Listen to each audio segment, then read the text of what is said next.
यह फिल्म कोल नाम के एक शर्मीले किशोर से शुरू होती है, जिसे सुइयों से बेहद डर लगता है। हालांकि डर के बावजूद वह अपना टीकाकरण टाल नहीं सकता। खुद को शांत करने के बाद वह स्कूल जाता है, जहां वह अपनी दोस्त मेलानी के साथ समय बिताता है। लेकिन उनकी बातचीत ज्यादा लंबी नहीं चलती। स्कूल के बाद कुछ गुंडे कोल को निशाना बनाते हैं और उसे चिढ़ाते हैं, क्योंकि वह कई सामान्य किशोर गतिविधियों में अनुभवहीन है। जैसे ही हालात बिगड़ने लगते हैं, एक शख्स बीच में आ जाता है, उसकी बेबीसिटर बी। वह न केवल कोल का बचाव करती है, बल्कि उसके प्रति एक सुरक्षात्मक रवैया भी दिखाती है।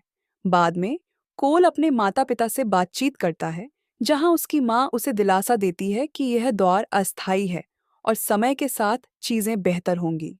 कुछ घंटों बाद कोल के पिता उसे ड्राइविंग सिखाने ले जाते हैं, लेकिन उसकी घबराहट के कारण सब गड़बड़ हो जाता है।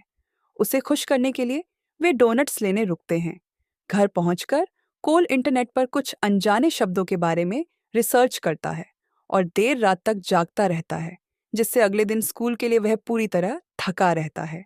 स्कूल बस में मेलानी मजाक में कहती है कि हो सकता है कि कोल नींद में अनजान लोगों को घर में आने दे रहा हो। कोल इस बात को मजाक में टाल देता है, लेकिन जब वह बी को एक अजनबी लड़के के साथ देखता है, तो उसके मन में थोड़ा शक पैदा होता है। बाद में उसके माता-पिता उसे बी के साथ घर पर छोड़कर एक वीकेंड ट्रिप पर चले जाते हैं। उस शाम बी और कोल एक मिनी पार्टी करते हैं, जिसमें स्विमिंग पूल में छलांग लगाने जैसी मजेदार चीजें होती हैं, जिससे कोल का मूड अच्छा हो जाता है। बातचीत के दौरान कोल बी को अपने माता पिता के संभावित तलाक को लेकर अपनी चिंता बताता है। बी उसे सलाह देती है कि इस पर ज्यादा ध्यान न दे और खुद को बेहतर बनाने और अपने लक्ष्य निर्धारित करने पर ध्यान दे। उसकी बातों से कोल मुस्कुरा देता है, जिसे देखकर बी उसे सोने के लिए छोड़ देती है।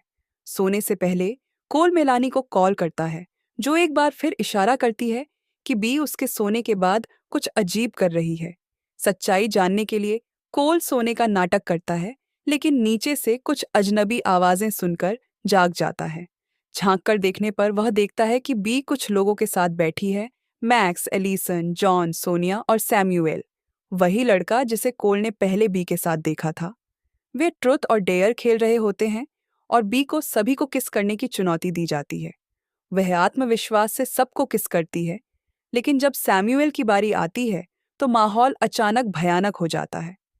बी उसे आंखें बंद करने को कहती है और जैसे ही वह ऐसा करता है, बी एक नुकीली चीज से उसकी खोपड़ी में वार कर देती है। कोल यह सब देखकर दहशत में आ जाता है और देखता है कि यह ग्रुप सैम्यूएल के खून को एक पीतल के कटोरे में इकट्ठा कर रहा है और एक रहस्यमयी तांत्रिक अनुष्ठान पर चर्चा कर रहा है।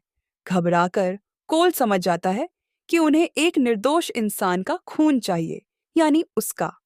पहले बी ने उसे एक ड्रिंक दी थी जिसमें बेहोशी की दवा मिली थी, लेकिन कोल ने उसे पीने का नाटक किया था।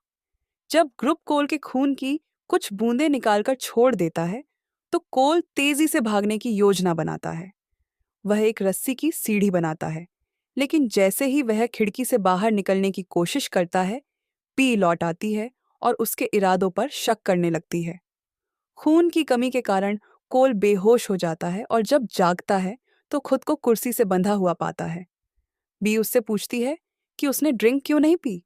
इस बीच कोल चुपके से रस्सियों को काटने की कोशिश करता है, लेकिन पीछे लगे शीशे में उसकी हरकतें दिख जाती हैं।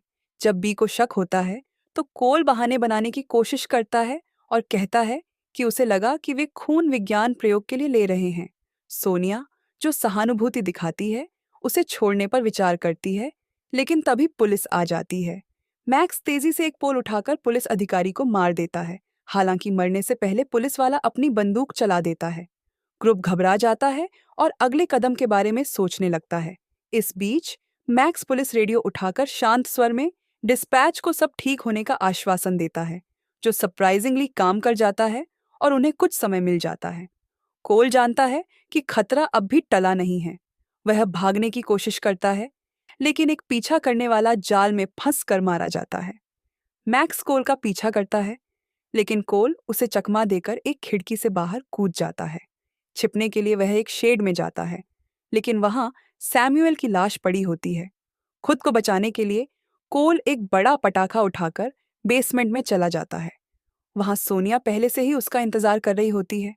कोल खुद को एक कंबल में छिपा लेता है, लेकिन जब एक मकड़ी उसके ऊपर चलने लगती है तो वह चीख पड़ता है, जिससे सोनिया को उसका पता चल जाता है। सोनिया उसे रुकने के लिए कहती है, लेकिन कोल पटाखा जलाकर उसे चकमा देने की कोशिश करता है। पटाखा सोनिया को नहीं लगता, लेकिन कोल को भागने का मौका मिल जाता है। वह रास्ते में चूहेदानी बिछाकर बेसमेंट को बाहर से बंद कर देता है और ज्वलनशील तरल छिड़ककर धमाका कर देता है। इससे सोनिया थक कर गिर जाती है। मैक्स फिर से कोल का पीछा करने लगता है, लेकिन कोल चालाकी से उसे एक पेड़ के घर की ओर आकर्षित करता है। मैक्स चढ़ने की कोशिश करता है, लेकिन वजन के कारण लकड़ी की पट्टियां टूट जाती हैं और वह गिरकर मर जाता है। कोल समझ जाता है कि उसे बी से खुद निपटना होगा। जब वह घर लौटता है तो सब कुछ सामान्य दिखता है, लेकिन तभी एलिसन उसे किचन में घेर लेती है। अचानक बी आकर एलिसन को खत्म कर देती है और कोल से प्राचीन किताब मांगती है, यह वादा करते हुए कि वह उसे छोड़ देगी। लेकिन कोल किताब को नष्ट कर देता है और भागकर कार में बैठ जाता है। वह कार को सीधे घर में घुसा देता है, जिससे बी नीचे दब जाती है। बी की हार के साथ यह भयानक रात खत्म हो जाती है